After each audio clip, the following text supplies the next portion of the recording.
Last night, Theresa May was talking to her fellow leaders about a possible extension, maybe a year, to Britain's transition out of the EU.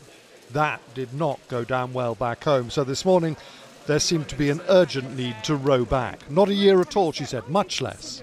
A further idea that has emerged, and it is an idea at this stage, is to create an option to extend the implementation period for a matter of months, and it would only be for a matter of months.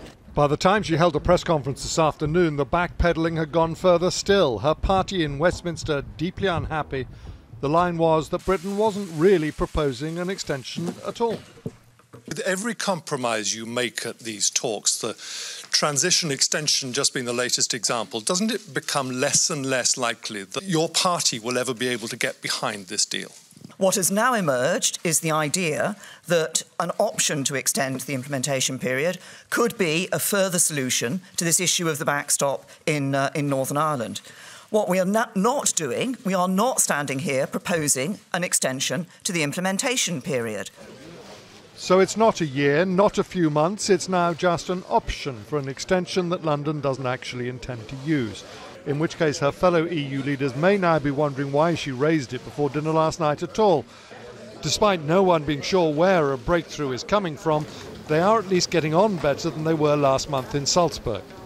What I can say today is that we are in a much better mood than after Salzburg. And what I feel today is that we are closer.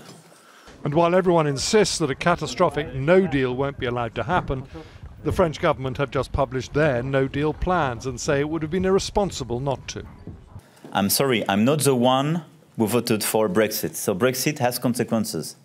But we have the responsibility to be sure that the day after, in case of a no deal, everything will be organized with due processes. So no breakthrough as Mrs May leaves Brussels, but the overall mood is, if anything, slightly better. Intensive talks, we're told, will begin here again next week. And although there are no plans for a special November summit to sign a deal, if those talks go well, it does remain a possibility. James Mates, ITV News, Brussels.